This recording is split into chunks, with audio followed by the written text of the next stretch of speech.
4 years. That's how long Perez lasted in the cursed Red Bull seat number 2.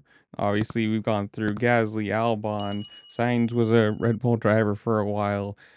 Ricardo, obviously, before that. And, well, that's what it is. And you got to say, after this year, personally, I think it's deserved. Whether you like him or not, this was definitely not a year to look back on, especially when you consider 18 straight races he didn't finish in the top 5. In the last 3 races, he finished with 1 point, which is really bad when you consider that's a car that won the drivers' championship this year.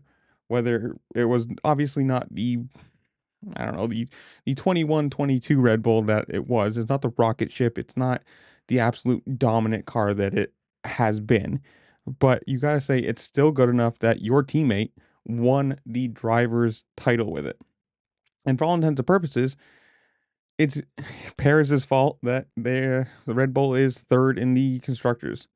Scoring that few points, being whatever it was, 280 something points behind his teammate. It's one of the biggest gaps between teammates, first and I think it was 8th place in the drivers in a year. And just how many Q2s he missed, how many.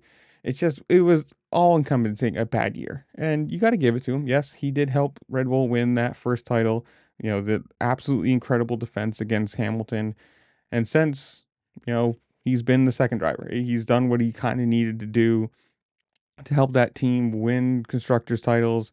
And this year, not so much. Whether that's, the car was so far off from him, whether they didn't have the same upgrades that Verstappen had all the year long, which as the second driver, that's something you're going to have to deal with. If you are, whether they say it or not, that second Red Bull seat is a second Red Bull seat. It is a number 2.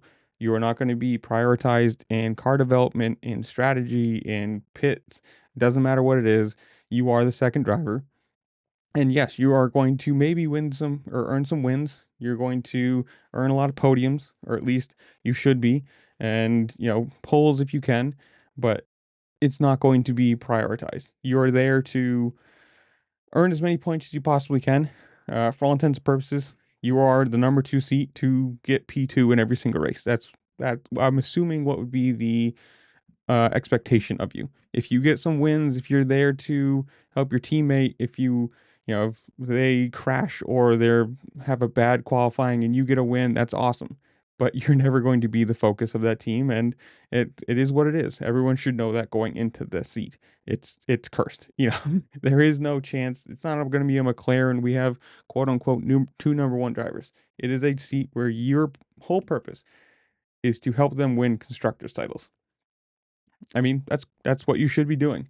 And he didn't do it this year. It is what it is. And if you read it, it's they agreed to part ways, or Sergio Perez announces he is leaving Red Bull ahead of, he's announcing he's leaving. More than likely, I'm assuming it was, hey, you're not going to have a drive this year or next year. We're going to let you go, or you can leave. And, leaving looks a lot better than uh, getting fired. And now the question is, who gets it? The rumor seems to be Liam Lawson has the step up, but that is who knows what until it's actually announced. So you guys tell me, comment down below, what do you think of this? Should Perez have kept the seat? Should he have left earlier this year? Should they have fired him earlier this year?